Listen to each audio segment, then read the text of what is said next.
একদিন খায় 2 দিন না খাই থাকি।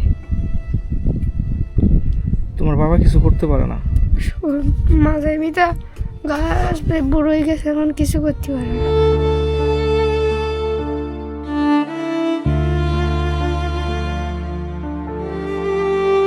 আমি আসি সময় দেখি বাড়ি চললে এইসব দেখি, তারপর চলে যায় বাড়ি, আবার মাদ্রাসায় চলে যায়। আর এখন ওই যে টাকা দিতে পারে না বলে আমি ওখান থেকে চলে আসছি মাদ্রাসায়। 2 ঘন্টা পরে তার সেখানে 2-3 হাজার টাকার মতন হয়েছে, হলে তার সেখানে টাকা দিতে পারি না, তাই চলে আসি আমি। 200 টাকা সিলাইন গেছে, 600 টাকা সিলাইন গেছে, দিল্লি দেয়, এখন টাকাটা দিতে পারতিস না।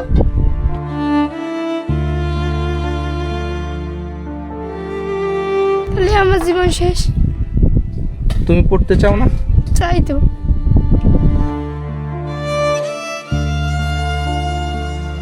আল্লাহ যা ভয় করবে তাই।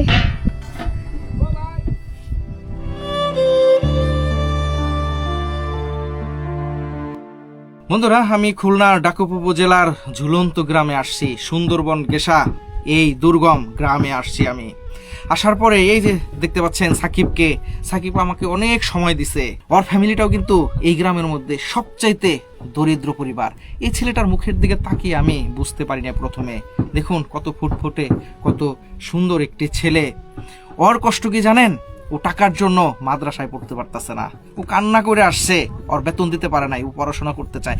আমি কথা বলছি, আমার কথা বলার সাথে সাথে ও কান্না করে দিছে। ওর মার সাথে কথা বললাম, ওর মাও আবেগ দিয়ে কান্না করে দিছে। মানুষ কখন কান্না করে জানেন? যখন বুকে কষ্ট আর ধরে রাখতে পারে না। ঘরে অনেক সময় খাবার থাকে, অনেক সময় থাকে না।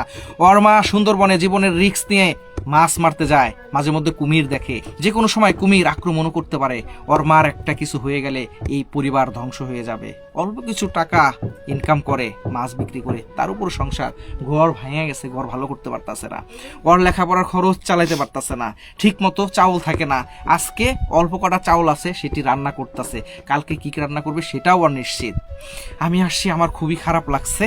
আমি ওদেরকে একটু সহযোগিতা করবো, পাশাপাশি আপনারা ওদেরকে সহযোগিতা করতে পারেন। ওদের নাম্বারটা আমি দিয়ে দিচ্ছি। নাম্বারটি হচ্ছে 01927443416।